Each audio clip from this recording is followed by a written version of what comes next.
ನೀವು ನೋಡ್ತಾ ಇದ್ದೀರಾ ತೇಜಸ್ ನ್ಯೂಸ್ ಕನ್ನಡ. ನಾನು ನಿಮ್ಮ ಸುಷ್ಮಿತಾ. ಬೀದರ್ ತಾಲೂಕಿನ ಜನವಾಡ ನಾಡ ತಹಶೀಲ್ದಾರರಾದ ಅಶೋಕ್ ರಾಜಗಿರಿ ಅವರನ್ನ ಬೀದರ್ ಜಿಲ್ಲೆಯಿಂದ ಬೇರೆ ಜಿಲ್ಲೆಗೆ ವರ್ಗಾವಣೆ ಮಾಡಲು ಅಮರಣ ಉಪವಾಸ ಸತ್ಯಾಗ್ರಹ ಮೂಲಕ ಕರ್ನಾಟಕ ಪ್ರಜಾಶಕ್ತಿ ಸಮಿತಿ ಜಿಲ್ಲಾ ಸಮಿತಿ ವತಿಯಿಂದ ಒತ್ತಾಯವನ್ನು ಮಾಡಲಾಯಿತು. ಇವತ್ತು ಎರಡನೇ ದಿವಸದ ಧರಣಿಯನ್ನು ಅವರು ಕೈಗೊಂಡಿದ್ದು, ಅಂದರೆ ಎರಡನೇ ದಿವಸ ಅಮರಣ ಉಪವಾಸ ಸತ್ಯಾಗ್ರಹವನ್ನು ಕೈಗೊಂಡಿದ್ದು, ಇವರ ಈ ಒಂದು ಹೋರಾಟಕ್ಕೆ ಹಲವು ಸಂಘಟನೆಯ ಮುಖಂಡರು ಬೆಂಬಲವನ್ನು ಸೂಚಿಸಿದ್ದಾರೆ. ಬೀದರ ತಾಲೂಕಿನ ನಾಡ ತಹಶೀಲ್ದಾರರಾದ ಅಶೋಕ್ ರಾಜಗಿರಿ ಅವರು ಅವರ ಕಚೇರಿಗೆ ಸಾರ್ವಜನಿಕರು ಆದಾಯ, ವಿಧವಾ ವೇತನ, ಇಂದಿರಾ ಗಾಂಧಿ ಸಂಧ್ಯಾ ಸುರಕ್ಷತೆ, ಅಂಗವಿಕಲರ ವೇತನ, ವ್ಯವಸಾಯ, ಕುಟುಂಬದ ಸದಸ್ಯರ ದೃಢೀಕರಣ ಮತ್ತು ವಂಶಾವಳಿ ಪ್ರಮಾಣ ಪತ್ರವನ್ನು ಪಡೆದುಕೊಳ್ಳಲು ಅರ್ಜಿಯನ್ನು ಸಲ್ಲಿಸಿದರೆ ಕೆಲವರಿಗೆ ಇಲ್ಲ ಸಲ್ಲದ, ಅಂದರೆ ಅವರ ಹತ್ತಿರ BPL ಪಡಿತರ ಚೀಟಿ ಇದ್ರೆ APL ಪಡಿತರ ಚೀಟಿ ಇದೆ ಎಂದು ಹೇಳಿ ಮತ್ತು ಇನ್ನೂ ಬೇರೆಯವರಿಗೆ ಇಲ್ಲ ಸಲ್ಲದ ಕಾರಣಗಳನ್ನು ಹೇಳಿ ಅರ್ಜಿಗಳನ್ನು ತಿರಸ್ಕಾರ ಮಾಡ್ತಾ ಇದ್ದಾರೆ. ಆದರೆ ಮಧ್ಯವರ್ತಿ ವ್ಯಕ್ತಿಗಳಿಂದ ಹಣವನ್ನು ಪಡೆದುಕೊಂಡು ಭೋಜರಾಜ್ ತಂದೆ ವಸುಧಾರ್ ವಿಲಾಸ್ಪುರ್ ಇವರ ಹೆಸರಿನ ಮೇಲೆ ಜಮೀನು ಇಲ್ಲದಿದ್ದರೂ ಕೂಡ ಅವರ ಹೆಸರಿನ ಮೇಲೆ ಬೋನೋಫೈಡ್ ದೃಢೀಕರಣ ಪ್ರಮಾಣ ಪತ್ರವನ್ನು ನೀಡಿರುತ್ತಾರೆ. ಇದನ್ನು ನೋಡಿದರೆ ಅವರು ಮಧ್ಯಂತರ ವ್ಯಕ್ತಿಗಳಿಂದ ಹಣ ಪಡೆದುಕೊಂಡು ಪ್ರಮಾಣ ಪತ್ರ ನೀಡುತ್ತಿದ್ದಾರೆ ಎಂದು ಅಮರಣ ಉಪವಾಸ ಸತ್ಯಾಗ್ರಹ ಧರಣಿ ನಿರತರು ಆಪಾದನೆಯನ್ನು ಮಾಡಿದರು. ಈ ವಿಷಯದ ಬಗ್ಗೆ ಈಗಾಗಲೇ ಸಂಬಂಧಪಟ್ಟ ಅಧಿಕಾರಿಗಳಿಗೆ ಸುಮಾರು ಸಲ ಮನವಿ ಪತ್ರವನ್ನು ನೀಡಿದ್ದೇವೆ ಮತ್ತು ದಿನಾಂಕ 29/12/2023 ಅರೆಬೆತ್ತಲೆ ಹೋರಾಟದ ಮುಖಾಂತರವೂ ಕೂಡ ಮನವಿ ಪತ್ರವನ್ನು ನೀಡಲಾಗಿತ್ತು. ಆದರೂ ಸಹ ಜನವಾಡ ನಾಡ ತಹಶೀಲ್ದಾರರಾದ ಅಶೋಕ್ ರಾಜಗಿರಿ ಅವರಿಗೆ ವರ್ಗಾವಣೆ ಮಾಡಿರುವುದಿಲ್ಲ.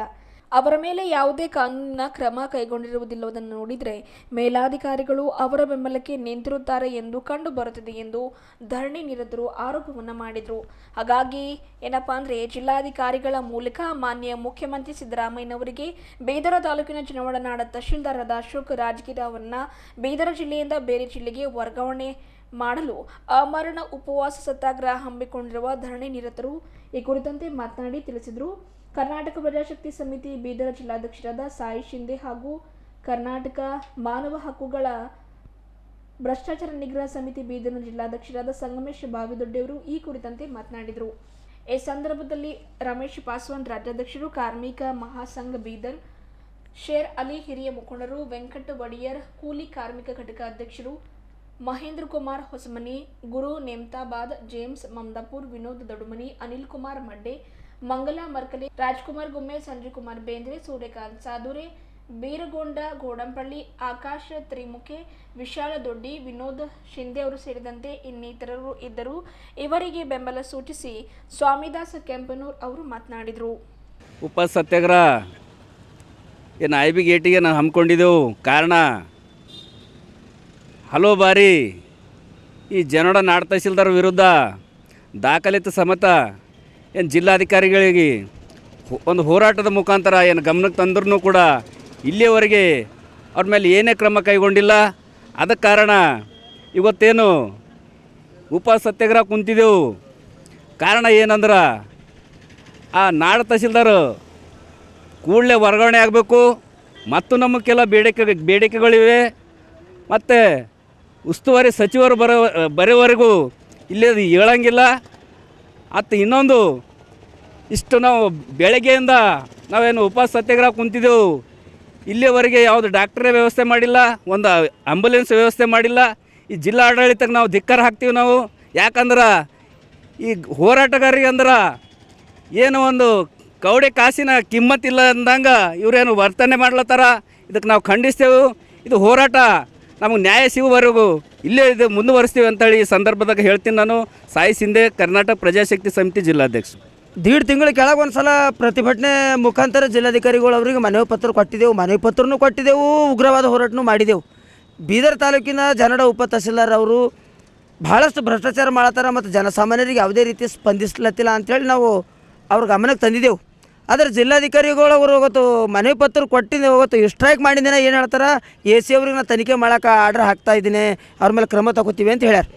ಇಲ್ಲಿವರೆಗೂ ಯಾವುದೇ ರೀತಿಯಲ್ಲಿ ಕ್ರಮ ತೊಗೊಂಡಿಲ್ಲ. ಯಾಕಂದ್ರೆ ಭ್ರಷ್ಟ ಅಧಿಕಾರಿಗೆ ಇವ್ರು ರಕ್ಷಣೆ ಕೊಡ್ಲತ್ತಾರ. ಈ ನಮ್ಮ ಜಿಲ್ಲಾಡಳಿತ ಅವರು ಭ್ರಷ್ಟರ ಬೆನ್ನಿಗಾರ ಅಂಥೇಳಿ ನಮಗೆ ಇದರಿಂದ ಖಚಿತ ಆಗ್ಲತ್ತದ ಸರ್. ಮತ್ತು ಜಿಲ್ಲಾಧಿಕಾರಿಗಳು ಆಗೋತ್ತು ಪ್ರತಿಭಟನೆ ಮುಖಾಂತರ ನಿಮ್ಮ ಮೆಮೊಡನ್ ತಂದು ಕೊಟ್ಟಿದ್ದೇವಲ್ಲ, ಮತ್ತು ಅದು ಏನು ಮಾಡಿರಿ, ಎಲ್ಲಿ ತಕ ತಂದಿರಿ, ವರ್ಗಾವಣೆ ಮಾಡಿದಿರಲ್ಲ ಅಶೋಕ್ ರಾಜಗಿರಿ ಅವ್ರಿಗೆ ಅಂದ್ರೆ ಯಾಕೆ ಮಾಡಬೇಕು ಅಂತ ಕೇಳ್ತಾರೆ ಜಿಲ್ಲಾ ಮಾನ್ಯ ತಹಶೀಲ್ದಾರ್ ಅವರು. ಯಾಕೆ ಅವ್ರಿಗೆ ಮಾಡಬೇಕು ಅಂತ ಮಿನಿಸ್ಟರ್ ಅವರು ರಹೀಮ್ ಖಾನ್ ಅವ್ರ ಮಾತಿಗೂ ಅವರು ಕ್ಯಾರಿ ಅಂತ ಇಲ್ಲ. ಮಿನಿಸ್ಟರ್ ಅವರು 3 ಸಲ ಅವ್ರಿಗೆ ಕಾಲ್ ಮಾಡಿ ಹೇಳಿದ್ರು, ತಹಸೀಲ್ದಾರ್ ತೆಗೆದಾಕ್ರಿ ನಿಖಲ್ ದೇವ್ಸ್ಕು ಅಂತೇಳಿ 3 ಸಲ ಹೇಳಿದ್ರು ಅವ್ರು ತೆಗಿಲಿಲ್ಲ. ಯಾಕಂದ್ರೆ ಇದು ನಿಮ್ಮ ವೈಯಕ್ತಿಕ ವಿಷಯ ಅದ ಅಂತ ಅವ್ರು ಹೇಳ್ತಾರೆ. ಯಾರು ಅಂದ್ರೆ ಮಾನ್ಯ ತಹಸೀಲ್ದಾರ್ ಅವರು. ಇಲ್ಲಿ ನೋಡ್ರಿ, ಇಲ್ಲಿ ದಾಖಲಾತಿಗಳನ್ನ ನಿಮ್ಮ ಸಂಪೂರ್ಣ ತೋರಿಸ್ಲತ್ತೆ. ಅದಕ್ಕೆ ಹಿಂಬರ ಏನಂತ ಕೊಟ್ಟರೆ ಇದು ಅಲ್ಲಿ ಎಂಬರ್ದು ವೈದ್ಯನಾಥ್ ತಂದೆ ಭೀಮಣ್ಣ ಅಂತ ಇರ್ತದೆ.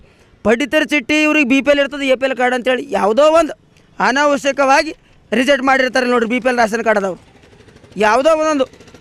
ಅಂದ್ರೆ ಇವ್ರಿಗೆ ಏನದಂದ್ರೆ ದುಡ್ಡಿಂದ ಈ ತಹಸೀಲ್ದಾರ್ ಅವ್ರಿಗೆ ದುಡ್ಡು ಕೊಟ್ಟರು ಎಲ್ಲರ ಕೆಲಸಗಳು ಅಪ್ರೂವಲ್ ಮಾಡ್ತಾರೆ. ಪಾಪ ಎಲ್ಲ ಅಂಗವಿಕಲರಾಗಲಿ ಎಲ್ಲರಾಗಲಿ ಧರಣಿ ಕುಂತಾರ. ಇವತ್ತು ನಾವೇನು ಅಂದ್ರೆ ಬೀದರ್ ಜಿಲ್ಲಾಡಳಿತ ಗಮನಕ್ಕೆ ನಾವು ತರೋದೇನಂದ್ರೆ ಈ ಹೋರಾಟದಾಗ ಸತ್ಯಾಂಶ ಅದ, ಸತ್ಯ ಅದ. ಈ ಭ್ರಷ್ಟರ ಮೇಲೆ ತನಿಖೆ ಆಗಬೇಕು ಅಂತೇಳಿ ನಾವು ಹೋರಾಟ ಕುಂತಿದ್ದೆವು. ನಮ್ಮ ಪ್ರಾಣ ಹೋದ್ರೂ ಪರವಾಗಿಲ್ಲ, ಆದರೆ ಈ ಭ್ರಷ್ಟ ಅಧಿಕಾರಿಗೆ ಇಲ್ಲಿಂದ ಬೀದರ್ ಜಿಲ್ಲೆಯಿಂದ ವರ್ಗಾವಣೆ ಮಾಡಬೇಕು ಅಂದು ಅಮಾನತ್ರ ಮಾಡಬೇಕು ಅಂದು ಈ ಜಿಲ್ಲಾಧಿಕಾರಿಗಳಾಗಲಿ ಜಿಲ್ಲಾಡಳಿತದ ಮೇಲಾಗಲಿ ನಮಗೀಗ ಆಲ್ರೆಡಿ ವಿಶ್ವಾಸ ಹೋಗ್ಯದ. ಇಲ್ಲಿ ಜಿಲ್ಲಾ ಉಸ್ತುವಾರಿ ಸಚಿವರು ಬರೋಸ್ತಕ ಈ ಹೋರಾಟ ನಾವು ಕೈ ಬಿಡಲೆವು ಅಂಥೇಳಿ ಈ ಮಾಧ್ಯಮದ ಮುಖಾಂತರ ಈ ಧರಣಿ ಮುಖಾಂತರ ಮೇಲಧಿಕಾರಿಗಳ ಗಮನಕ್ಕೆ ತರಲು ಬಯಸ್ತಾ ಇದ್ದೇವೆ ರೀ. ಸಂಗಮೇಶ್ ಭಾಯ್ದೊಡ್ಡಿ, ಕರ್ನಾಟಕ ಮಾನವ ಹಕ್ಕು ಭ್ರಷ್ಟಾಚಾರ ನಿಗ್ರಹ ಸಮಿತಿ ಜಿಲ್ಲಾಧ್ಯಕ್ಷ. ಇಂದು ಕರ್ನಾಟಕ ಪ್ರಜಾಶಕ್ತಿ ಸಮಿತಿ ವತಿಯಿಂದ ಏನಿವತ್ತು ನಮ್ಮ ಸ್ನೇಹಿತರಾದಂಥ ಸಾಯಿ ಸಿಂಧೆ ಅವರ ನೇತೃತ್ವದಲ್ಲಿ ಏನು ಸತ್ಯಾಗ್ರಹ ಅಮರಣ ಸತ್ಯಾಗ್ರಹ ನಡೀತಾ ಇದೆ. ಅದು ನಾವು ಕೂಡ ಕಲ್ಯಾಣ ಕರ್ನಾಟಕ ನಿರ್ಮಾಣ ಸೇನೆ ಬೀದರ್ ವತಿಯಿಂದ ಬೆಂಬಲವನ್ನು ಸೂಚಿಸ್ತಾ ಇದ್ವಿ. ಇವತ್ತು ಅವ್ರ ಉದ್ದೇಶ ಏನದ ಅಂತಂದ್ರೆ ಸರ್ಕಾರ ಯೋಜನೆಗಳು ಸಮರ್ಪಕವಾಗಿ ಸಾರ್ವಜನಿಕರಿಗೆ ಹೋಗ್ತಾ ಇಲ್ಲ. ಭ್ರಷ್ಟರು ಏನು ದಲ್ಲಾಳಿಗಳು ಕೆಲಸ ಮಾಡ್ಕೊಂಡು ಎಲ್ಲ ಇದ್ರೂ ಕೂಡ ಏನೂ ಇಲ್ಲ ಅಂತ ಸರ್ಟಿಫಿಕೇಟ್ ತೊಗೊಂಡು ಏನು ತಹಸೀಲ್ದಾರ್ ಒಂದು ಸರ್ಟಿಫಿಕೇಟ್ ಕೊಡ್ತಾ ಇದಾರ. ಅದನ್ನು ವಿರೋಧಿಸಿ ಅನೇಕ ಸರ್ತಿ ಡಾಕ್ಯುಮೆಂಟ್ ಹಚ್ಕೊಂಡು ಏನು DC ಅವ್ರಿಗೆ ಕೊಟ್ಟಿದಾರ. ಅದ್ರ ಬಗ್ಗೆ ಇಲ್ಲಿ ತನಕ ಗಮನ ಹರಿಸಿಲ್ಲ. ಜಿಲ್ಲಾಧಿಕಾರಿ ಎಚ್ಚೆತ್ತು ಕೊಡಬೇಕು. ಭ್ರಷ್ಟಾಧಿಕಾರಿಗಳನ್ನ ಈ ಒಂದು ಜಿಲ್ಲೆಯಿಂದ ವರ್ಗಾವಣೆ ಮಾಡಬೇಕಂತ ಏನು ಸತ್ಯಾಗ್ರಹ ಹಾಕೊಂಡಿದ್ದಾರ. ಇವತ್ತಿಗೆ 2ನೇ ದಿವಸ ಆಯ್ತು, ಆದರೂ ಕೂಡ DC ಅವ್ರು ಬಂದಿಲ್ಲ ಅಂದ್ರೆ ಇದು ಬಹಳ ಒಂದು ಜಿಲ್ಲೆನಲ್ಲಿ ಕೆಟ್ಟ ಸಂಗತಿ ಅಂತ ಹೇಳಕ್ ಇಷ್ಟಪಡ್ತೀನಿ. ಗೊತ್ತು ಯಾಕಂದ್ರೆ ಇವತ್ತು ಹೋರಾಟಗಾರರು ಅವ್ರ ಮನೆಗೆ ಬಿಟ್ಟು ಅವ್ರದ್ದು ಕೆಲಸ ಕಾರ್ಯಗಳು ಬಿಟ್ಟು ಸಾರ್ವಜನಿಕರಿಗೆ ಒಂದು ಅನುಕೂಲ ಆಗಲಿ, ಸರ್ಕಾರ ಏನು ಅಧಿಕಾರಿಗಳು ನೇಮಕ ಮಾಡ್ತಾರ, ಸಾರ್ವಜನಿಕರು ಮನೆಗೆ ಹೋಗ್ಬೇಕು ಎಲ್ಲ ಯೋಜನೆಗಳು ಸರ್ಕಾರ ಯೋಜನೆಗಳು ಅಂತ ಹೇಳ್ತಾರ. ಇವತ್ತು ಅಂತ ಯೋಜನೆಗಳು ಭ್ರಷ್ಟರದು ಮತ್ತೆ ಎಲ್ಲ ಇದ್ದವರಿಗೆ ಹೋಗ್ಲತ್ತವ. ಅದಕ್ಕೆ ವಿರೋಧ ಮಾಡಿ ನಾವು ಮನವಿ ಪತ್ರ ಕೊಟ್ಟಿದಾರ. ಅಂತ ಒಂದು ಅಧಿಕಾರಿಗೆ ಭ್ರಷ್ಟ ಅಧಿಕಾರಿಗೆ ಇಲ್ಲಿಂದ ವರ್ಗಾವಣೆ ಮಾಡಬೇಕಂತ ಮನವಿ ಕೊಟ್ಟರು ಕೂಡ ಇಲ್ಲಿವರೆಗೆ ಸ್ಪಂದಿಸದೇ ಇರತಕ್ಕಂಥ ಜಿಲ್ಲಾಧಿಕಾರಿಗೆ ನಾವು ಧಿಕ್ಕಾರ ಹೇಳ್ತೀವಿ, ಇದು ಖಂಡನ ಹೇಳ್ತೀವಿ. ಯಾಕಂದ್ರೆ ಇದೇ ರೀತಿ ಇದು ನಿನ್ನೆ ಕುಂತಿದಾರ, ಇದು 2ನೇ ದಿವಸ ಕಾಲಿಟ್ಟಿದಾರ. ಮತ್ತೆ ಇನ್ನೊಂದು ವಿಶೇಷವಾಗಿ ಇವತ್ತು ನಮ್ಮ ಸೋದರಿ ಮಂಗಲ ಅವರು ಕೂಡ ಹೇಳಿದ್ರು, ಅಣ್ಣ ನಾವು ಇವತ್ತು 2ನೇ ದಿವಸಕ್ಕೆ ಕಾಲಿಟ್ಟಿವಿ, ನಿನ್ನೆ ನಮಗೆ ಸಾಯಂಕಾಲ ನಮ್ಮ ಅನಾರೋಗ್ಯಕ್ಕೆ ನಾವು ತುತ್ತಾಗ್ತಾ ಇದೀವಿ. ಅಂತ ಸಂದರ್ಭದಲ್ಲಿ ನಮ್ಗೆ ಯಾರು ಕೂಡ DC ಕಚೇರಿಯಿಂದ ಆಗಲಿ ಆಮೇಲೆ ಹೆಲ್ತ್ ಡಿಪಾರ್ಟ್ಮೆಂಟ್ ಆಗಲಿ ಯಾರು ವೈದ್ಯಾಧಿಕಾರಿಗಳು ಬಂದಿಲ್ಲ, ವೈದ್ಯರು ಬಂದಿಲ್ಲ, ನರ್ಸ್ಗಳು ಕೂಡ ಬಂದಿಲ್ಲ. ಮತ್ತೆ ಇನ್ನೊಂದು ಇವತ್ತೊಂದು ಹೋರಾಟಗಾರರು ಒಂದು ಸತ್ಯಾಗ್ರಹ ಹಾಕೊಂಡ್ಮೇಲೆ ಏನು DC ಅವರು ಏನು ಕ್ರಮ ತಗೋಬೇಕು, ಪೊಲೀಸ್ ಡಿಪಾರ್ಟ್ಮೆಂಟ್ ಏನು ಕ್ರಮ ತಗೋಬೇಕು. ಇಲ್ಲೊಂದು ಲೇಡೀಸ್ ಪೊಲೀಸ್ ಕೂಡ ಇಲ್ಲ, ಇವತ್ತೊಂದು ಲೇಡೀಸ್ ಪೊಲೀಸ್ ಕೂಡ ಇಲ್ಲ. ಅಂತ ಸನ್ನಿವೇಶಗಳು ಇವತ್ತು ಕ್ರಿಯೇಟ್ ಆಗ್ಯದ. ನಮಗ ಇಂಟೆನ್ಷನ್ ಏನದ, ಇವತ್ತು ಪೊಲೀಸರದಾಗ್ಲಿ DC ಅವ್ರದಾಗ್ಲಿ ರಾಜಕೀಯದವ್ರದಾಗ್ಲಿ ಒಂದೇ ಇಂಟೆನ್ಷನ್ ಆಗ್ಯದ, ಹೋರಾಟಗಾರರಿಗೆ ಹತ್ತಿಕ್ಕತಕ್ಕಂಥ ಪ್ರಯತ್ನ ಮಾಡ್ತಾ ಇದಾರೆ. ಹೋರಾಟಗಳೇ ಮಾಡಬಾರ್ದು. ಈ ಒಂದು ಇಂಟೆನ್ಷನ್ ಇಟ್ಕೊಂಡು ಇವತ್ತು ಈ ಒಂದು ಹೋರಾಟಗಾರಿಗೆ ನ್ಯಾಯ ಸಿಗ್ತಾ ಇಲ್ಲ. ಅದ್ರ DC ಅವ್ರಿಗೆ ನಾವು ಎಚ್ಚರಿಕೆ ಕೊಡ್ತಾ ಇದೀವಿ. ಇದೇ ರೀತಿ 2ನೇ ದಿವಸ 3ನೇ ದಿವಸ ಆಯ್ತು ಅಂದ್ರೆ ನಾವು ಎಲ್ಲ ಕೂಡ ಸಂಘಟನೆಯವರು ಮೀಟಿಂಗ್ ಮಾಡ್ಕೊಂಡು ನಾವು ಕೂಡ ಎಲ್ಲ ಸತ್ಯಾಗ್ರಹ ಹಾಕೋತೀವಿ. ಇಲ್ಲಿ ನ್ಯಾಯ ಸಿಗುತ್ತಾನೆ ನಾವು ಕೂಡ ಹೇಳಲೆವು. ಇದು ಅನೇಕ ರೀತಿಯಿಂದ ದೊಡ್ಡ ಹೋರಾಟಗಳಾಗ್ತದ. ಇದೇ ರೀತಿ ನೀವು ಪರಿಗಣಿಸ್ತಾ ಇದ್ದಿಲ್ಲ ಅಂದ್ರೆ ನಾವು DC ಕಚೇರಿಗೆ ಮುತ್ತಿಗೆ ಕೂಡ ಹಾಕ್ಲಕ್ಕೆ ನಾವು ಪ್ರಯತ್ನ ಮಾಡ್ತೀವಿ ಅಂತ ಈ ಮೂಲಕ ಹೇಳಕ್ಕೆ